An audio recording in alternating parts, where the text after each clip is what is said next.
मित्रों, एक ऐसा भयानक समय आएगा जब आपको किसी भी भगवान का नाम सुनाई नहीं देगा। यह वह दौर होगा जब लोग भोजन के लिए इंसानी मांस खाना शुरू कर देंगे। उस समय हम और आपकी अधिकतम उम्र सिर्फ 20 साल की रह जाएगी। यही वह श्रापित समय होगा जिसे घोर कलयुग कहा जाता है। कलयुग को बाकी सभी युगों में सबसे बुरा माना जाता है और इसका अंत भी बहुत भयानक और अलग होगा, जिसके बारे में सुनकर रूह कांप जाती है। यह सिर्फ सुनी सुनाई बातें नहीं हैं, हमें इसके बारे में भविष्य पुराण में पढ़ने को मिलता है। इस पुराण के अनुसार कलयुग के आखिरी दिनों में एक महाप्रलय आएगी। उस समय धर्म कहीं भी दिखाई नहीं देगा और हर कदम पर सिर्फ अधर्म का ही राज होगा। यह वही समय होगा जब इंसानों की उम्र धीरे धीरे कम होती जाएगी और अंत में सिर्फ 20 साल रह जाएगी। इसका मतलब है कि आज के 20 साल के बच्चे उस युग के अंत में बुजुर्ग माने जाएंगे और अपनी मौत के करीब होंगे। इतना ही नहीं, बच्चों के बाल भी सिर्फ 2 से 3 साल की उम्र में ही सफ़ेद होने लगेंगे। आजकल के दौर को देखकर आपको लगता होगा कि पाप बहुत बढ़ गया है, भाई भाई का दुश्मन बन रहा है और पत्नियां अपने पतियों को छोड़कर जा रही हैं। पर आपको जानकर हैरानी होगी कि यह तो घोर कलयुग का सिर्फ 1% भी नहीं है। जब घोर कलयुग अपनी चरम सीमा पर आएगा तो पापियों की गिनती करना मुश्किल हो जाएगा। हर तरफ अधर्म का राज होगा और अधर्म एक भूखे राक्षस की तरह हर सेकंड अपने पैर पसारता जाएगा, जिससे उस समय कोई भी इंसान बच नहीं पाएगा। आज के समय में हमें कई अच्छे और खुशहाल पति पत्नियों के उदाहरण मिल जाते हैं, लेकिन एक समय ऐसा आएगा जब एक भी स्त्री ऐसी नहीं बचेगी जो अपने पति का सम्मान करती हो। वे सभी पराये मर्दों के साथ संबंध रखेंगी और तो और सिर्फ 16 से 16 साल की बच्चियां ही बच्चों को जन्म देने लगेंगी। कल्पना करके देखिए कि वह कितना खतरनाक समय होगा। भले ही तब हम ना रहें, पर किसी न किसी रूप में तो इन सब चीज़ों को देख रहे होंगे। महाभारत में भी कलयुग के अंत की इस प्रलय का वर्णन है।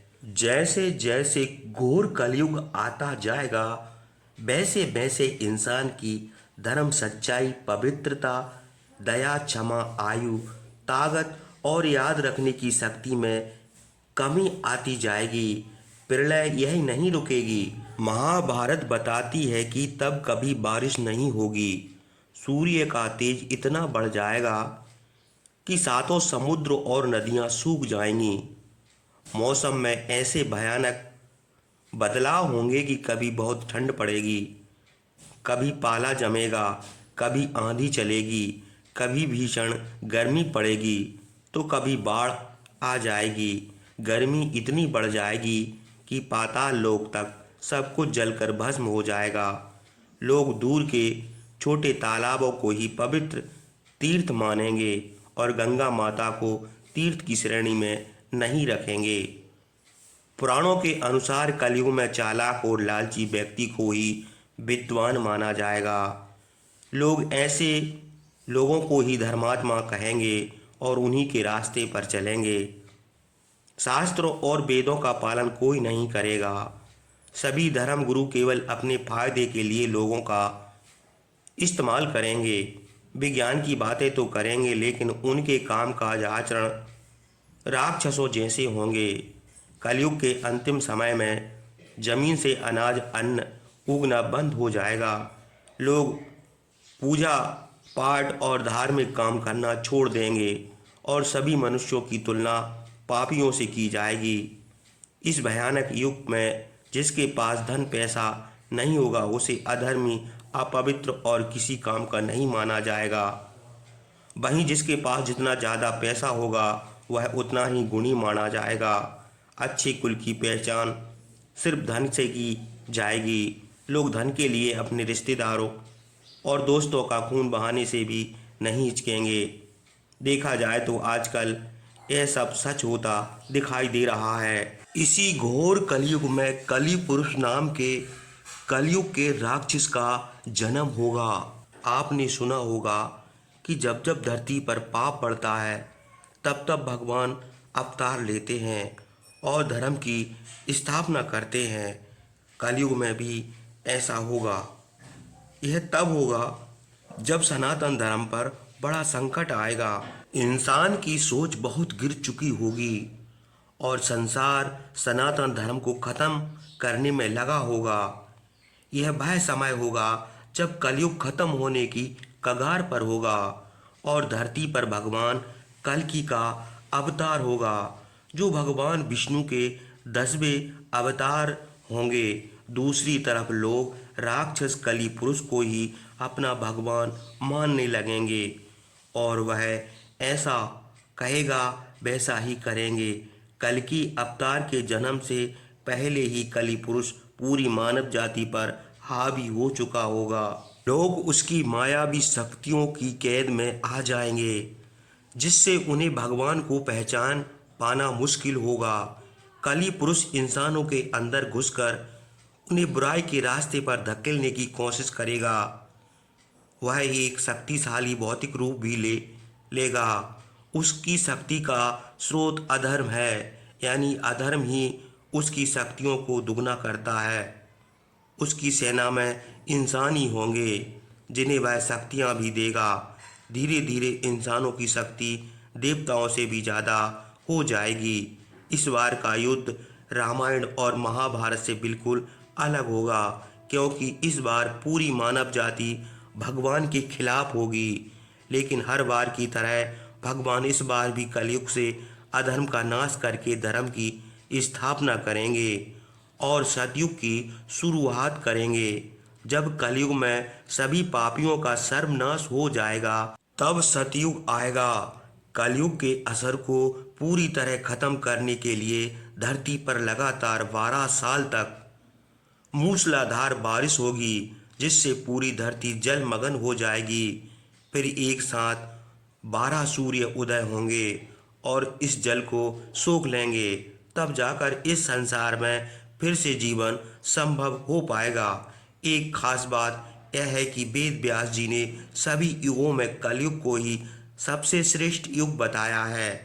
उन्होंने कहा है कि सतयुग में पुण्य कमाने के लिए जहाँ 10 साल का जाप करना पड़ता था, वहीं कलयुग में सिर्फ एक दिन के तप से ही उतना बड़ा पुण्य प्राप्त किया जा सकता है। इसलिए सच्ची भक्ति और व्रत तप के फल के लिए कलयुग ही सबसे श्रेष्ठ समय है। कलि पुरुष को हराने के लिए कई चिरंजीवी अमर भगवान का साथ देंगे। इनमें से एक हैं राम भक्त हनुमान जी, जो त्रेता युग से इस धरती पर हैं और कलयुग के अंत तक की प्रतीक्षा कर रहे हैं। उन्हें एक बार फिर भगवान कल्कि के रूप में राम जी के दर्शन होंगे। परशुराम जी, जो विष्णु के छठे अवतार हैं, वह भी जीवित हैं और कल्कि भगवान के गुरु होंगे। कहा जाता है कि वे आज भी महेंद्रगिरी पर्वत पर तपस्या कर रहे हैं और कल्कि अवतार की प्रतीक्षा कर रहे हैं। भगवान कल्कि की 2 पत्नियां होंगी, लक्ष्मी स्वरूप पद्मा और वैष्णवी शक्ति रूपा रमा। उनके 4 पुत्र होंगे, जय, विजय, मेघवाल और बला। भगवान कल्कि का वाहन देवदत्त नाम का सफ़ेद घोड़ा होगा। वह इसी घोड़े पर सवार होकर पापियों का अंत और पाखंड को खत्म करेंगे। पुराणों में बताया गया है कि अभी कलयुग का आधा समय ही बीता नहीं है, इसलिए इस अवतार में काफ़ी समय है। कल्कि पुराण के अनुसार कल पुरुष का पूर्ण अंत नहीं होगा, बस उसकी शक्तियाँ खत्म हो जाएंगी और वह अगले कल्प में फिर से कलयुग में प्रकट होगा।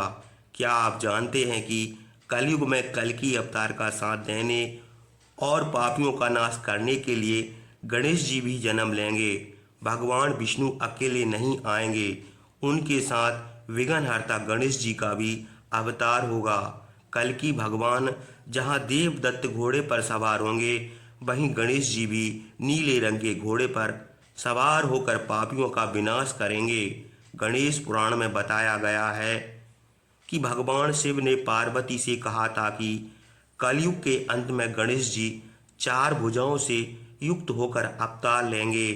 बढ़ते पाप को देखते हुए कलयुग के अंत में सिर्फ एक राक्षस कली पुरुष नहीं होगा, कली जैसे अनगिनत राक्षस होंगे, जिनमें से एक खतरनाक और मायावी होगा। अभियानासुर, इसी राक्षस का वध गणेश जी के हाथों से होगा। कलयुग के अवतार में गणेश जी का नाम धूम्रवर्ण, शुभकर्ण और धूम्रकेतु होगा। उनके हाथों में खड्ग होगा। पापियों के बढ़ते मनोबल से उनकी आंखों में क्रोध भरा रहेगा और पापियों को नष्ट करने के लिए शुभकर्ण अपनी आंखों से अग्नि की बारिश करेंगे। पापियों का नाश करने के बाद जब उनका क्रोध शांत होगा, तब वे डर से पर्वत में छुपे हुए संत जनों को आशीर्वाद देंगे और धर्म की फिर से स्थापना करेंगे। इस तरह सतयुग का आरंभ गणेश जी के हाथों से ही होगा।